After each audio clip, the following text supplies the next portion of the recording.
Hello everybody and welcome to another hobby cheating video, and today, that's right, welcome back to Marker Talk. Let's get into it. The strict technomancer that is Vincey V. Let us get into the technique and learn it Vincey V style. Apparently this channel is very focused on markers. I've been talking about them a lot recently, you know, paint markers, but I've got another new brand here to look at. Army Painter was nice enough to send me one of their basic sets of their speed paint markers, and I will admit I'm interested. So today we're going to put them through the paces, see what they're like, use them on a model, and see if we think they're worth anything. So let's head over to the desk and let's give these bad boys a try. Okay, first things first, the set I got is basically 10 colors. The way that the Army Painter ones work, since they're full of speed paint, it's more like an ink. They have the same tip as the AK markers, effectively. It is not a brush tip. It's a solid felt-ish tip, like a Sharpie, but longer and coming to a point. You actually have to flow the paint into them to get them started, and then from there it's all osmosis. More on that later. But first, let's just go through all of the different colors and give them a try. I've got this figure here. This is what I use to teach classes. She's great for things like this. I've used her in some previous videos, maybe even a previous marker video. At any rate, let's start out with the red. So we're going to take some red, just do it on her lower cloak and stuff like that. As you can see, it applies basically a speed paint. One of the big differences between these and the AK markers we reviewed previously is the AK paints are more of a traditional acrylic paint. Hence, you're getting a higher level of opacity, more like a layer paint. These are speed paints, so they're meant to be quite translucent, much the same as you would slap chop with or something like that. So a lot more, as you can see from the red, of the undertone shines through here. Now, I tried some of the orange. Admittedly, I didn't give you the best test of the orange here, but I used it as a highlight over some of the red areas. You'll see a little bit more of the orange coming up in some various other future things, but the orange is probably the weakest color in the range because it's orange. And what I don't mean like weak as in like it's bad. I mean weak as in like it's very translucent and see-through. So you're not going to get like a strong punchy orange out of it. You're going to get something very faded. Next up, the yellow. Here I did the hair real quick. This is actually nice. It's a good bright yellow, went on without issue. What I found with these is that obviously with the normal speed paints, one of the advantages is they're going to flow into the recesses. Now, that's not going to happen here, and the hair is a great example of that. But I found if you press with any kind of like pressure, really, you do get pretty good flow actually out of the tip, and so a little bit more of the liquid will collect into the very thin recesses. But it doesn't like, completely flow down and gather in the same way. That being said, if you've got a good undercoat, a sort of zenithal going on, then it doesn't really matter if you're not getting too much collection in the recesses. Okay, next up I did some brown. This is kind of a very orangey mid-tone brown that comes in the base set of markers, so this was fine. Applied it on with no issue. One thing I noticed, and here this comes up with the belt, and it came up in a few other places as well, is the same challenge that I saw with the AK markers. When you're working on a model, if it's got any area that's highly restricted, hard to get to, hard to get the marker tip into, basically you're not going to get there. Now, the nice part is these are matched to the existing speed paints, so if you need to clean anything up, you can always just use a drop of speed paint and put it on the end of a brush and then hit that very recessed area. So, not the biggest deal in the world, but certainly with some figures it means that it's going to be very hard to use these markers on a lot of it if they're very hunched, closed, crisscross over each other, have their arms in front of themselves, and so on. So, next up, after the belts and the boots, we go to the pants. And so we get out some gray, and we're going to go ahead and just knock this in. I actually really like the gray color. This is one of my favorites in the range, and I'll tell you why. Gray is often a really hard color for people to work with. With real hues, that is to say red, yellow, blue, green, violet, etc., things in the rainbow, you really notice the faded nature of them when you put them on as a speed paint. That is to say, they all have this like kind of faded, pseudo-pastel, desaturated look. With gray, however, it works really well over an undershade. People find gray hard to highlight, hard to shadow, and this was actually really easy to do and gave a pretty convincing gray. When the gray looks kind of faded or weaker, that's fine. Gray is always desaturated and neutral. So if you were doing like gray pants or gray boots or belts or stuff like that on a model, I actually think this is a really superior way to go about it. It gives you a really effective transition on it with really not much loss.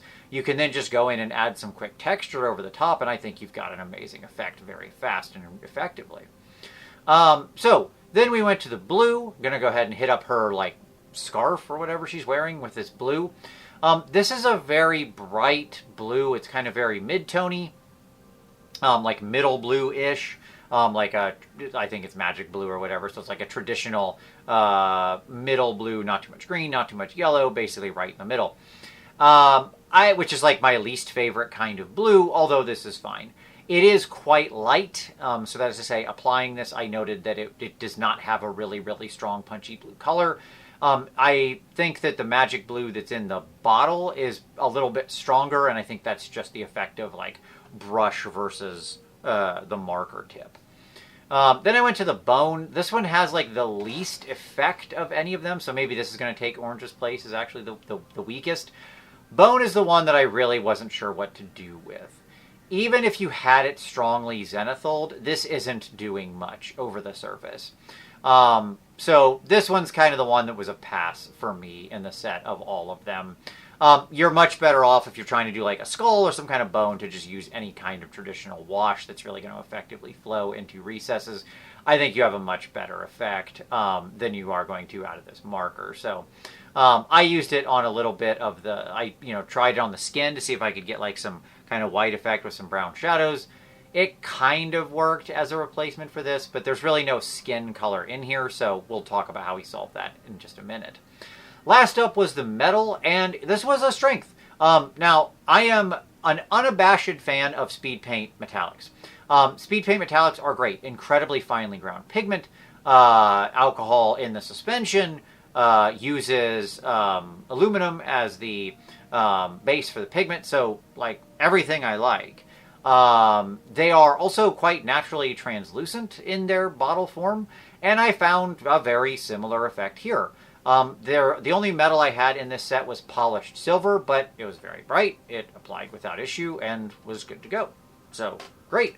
Honestly, for doing things like the edge or something, like if you have like the metallic edge on like Space Marine armor or something like that, I think this would be a great way to go about it. It's so much faster and easier than trying to get your brush to exactly hit that space. You can just turn the marker sideways and shoop, shoop, shoop, shoop. I mean, I know people have been doing that trick with like metallic Sharpies for a while, but that's really crappy metallic. This is actually a good metal, and you could just very easily tint it any color you want, as we'll see in just a second. Okay, so with that, that's all the basics out of the way. I was pretty happy with these. Like, they seem like they're good. Basically, they're just fast speed paints. Like, because you can just click, click, clack, clack, click, clack through the markers, you can move really quick. Doing the whole fig was less than 15 minutes. Okay, so that's quite fast, even while filming. So, that was good. My next test was to kind of like start laying them over the top of each other in a more aggressive way. So I put some black onto the metal. The black is actually quite strong. So in the marker, the black actually comes out with very little translucency. Like, it really came out strong. And so I was able to create and knock the shadows into the metal, but then there was like a very clear line. So what I ended up doing was letting it dry and going back with some of the polished silver marker and just like lightly stippling the area. And I found I was able to blend it pretty decently. You can take a look and see what you think in there in the future. I also then took some of the hardened leather and used it as a shadow color on the hair. I thought this worked pretty well for replicating sort of a sandy blonde brown hair. That was pretty quick and easy. And again, the same thing, I can take some of the yellow, put that over the top, and that actually worked really well because the translucent yellow then helped fade the line on the more like sepia-ish orange brown color in the hair. So that was good. Then, I tested a couple of other quick mixes with the colors, but for the most part, they're kind of what you think about. I'll talk about that a little bit more in a moment. The real question became what to do with skin. And what I did there was just get out my old friend Reichlin Flesh Shade and basically put that over the skin. And like as is traditional, when you have a bright highlight color, Reichlin Flesh Shade over the top gives you a decently pinky skin tone. So I do think if you're just like using this base set of markers, you don't really have a good skin option. And so you're going to either have to paint the skin in a traditional method or do something like the wash over it like I did here. You know, something like that's what's on order. You really just don't have any other options. So that's fine. I will say if you're doing orcs, it's quite a different story, as we'll see in just a second. I also just decided to grab some Seraphim Sepia and actually slap that all over the hair just to see how that would work. By the way, I didn't see any reactivation issues. This has clearly got the same formulation as Speed Paint 2.0, so that was no problem. As long as I let everything dry, I was able to go back over the top with washes, other speed paints, normal paints. Fine. No problem whatsoever.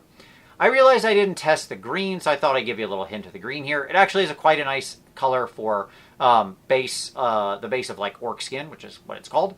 And so here it is on the basically a little Bretonnian Bowman, because I had kind of maxed out the potential colors on my girl there.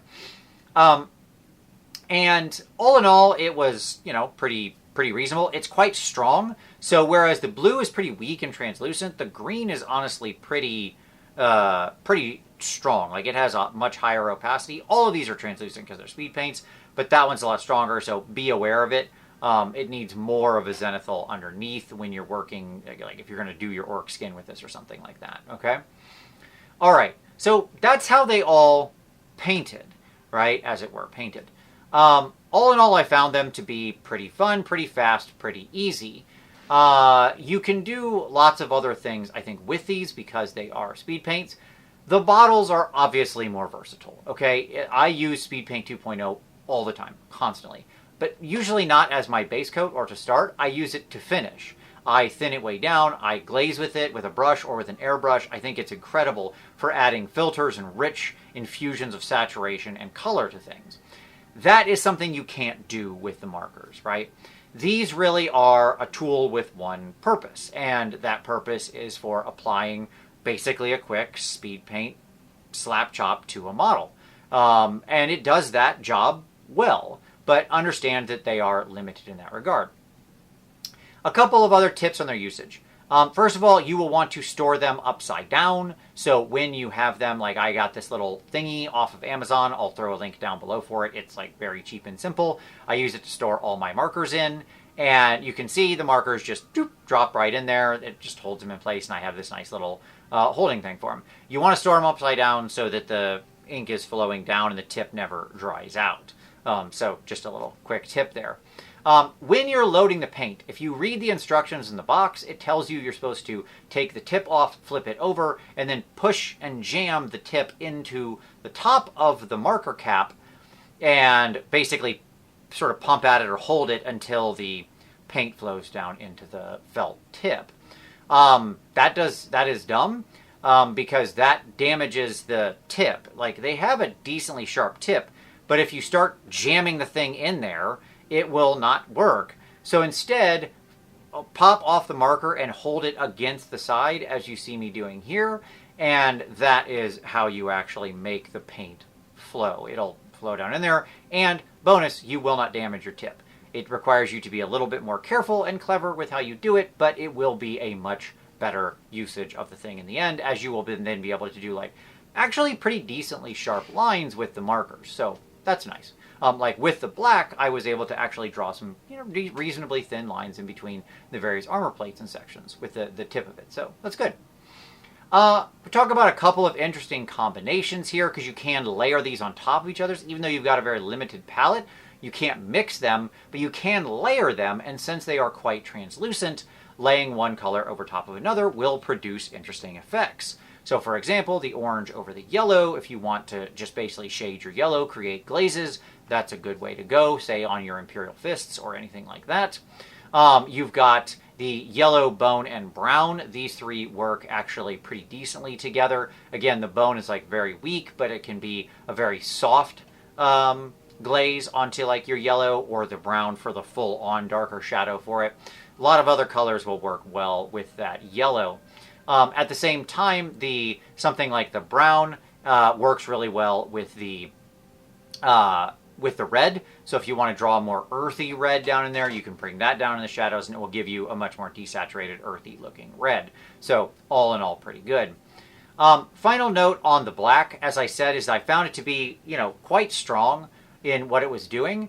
But if you take the silver and just kind of lightly dab over it, I found because the speed paint metals have such a wonderful translucency where they really show the values well underneath, as we saw in our initial testing of the speed paint metals that made me fall in love with them. You can use that to your advantage here too. It's about the right thickness that you can just basically kind of stipple it over the edge of the black, and what you will get is a quite reasonable transition. Do note, though, that when you're using the black, it's going to be quite strong. I think it's actually the strongest color in there, followed closely behind by the green and then the red, as far as like how much of the undershade or the value underneath is shown through. It minimizes it the most. One of the last interesting tips, I would say, is that I was actually happy to do both of these marker videos together, as I found that I was able to combine both of these together to do use it as one flow. What I mean by that is, here you can see a progression of the matte markers from AK along with the speed paint markers, and you can actually use the speed paints along with the matte ones to sort of create a more smooth transition. So if you're really inclined to paint completely with markers, this is a good way to do so. And by the way, I really don't want people to feel like I'm talking down on that or to be rude. Like, there are people who have problems holding brushes or have syndromes where they can't hold a small brush in their hand for a long time. Something like this big, thick marker might be a really great tool for those who just don't have that capability or are differently abled in some way. And so I think that expanding the universe of tools that we have available to paint our figures is only a positive. Like, if you don't see any value in these and you're happy with your traditional brush, cool. I really don't think you're missing anything by not having them. But if you're somebody who wants to like blow through a lot of Space Marines or get some army done quickly, if you've got a tournament coming up, or if you find that your hand has a lot of shake or finds it very uncomfortable to hold a small brush, these really could be a legitimately great solution for you in all of those cases, and I would encourage you to check them out. So, I'll say thank you again to the Army Painter for sending these along. They were a lot of fun to play around with, and certainly I was able to do a lot with them, and yeah, so I'm sure actually I'm half tempted to like do a whole class at a future convention just teaching with markers. So if you think that would be interesting, if you want to see, maybe, would you take a class that was all on painting with markers at a convention? Tell me down in the comments below. I want to know. All right, with that, I'll say thank you so much. Hey, if you feel I've earned it, hit me with that like down below. It really helps the channel. Subscribe if you haven't already. We have new videos here every Saturday. If you've got any questions about these markers, drop those down in the comments. I always read and respond to every comment and question asked. If you want to support the channel, there's lots of ways you can do so. There's affiliate links down there to pick up your hobby supplies. These markers are available from Michigan Toy Soldier, so you can check out there. You can even save yourself some money and help the channel at the same time.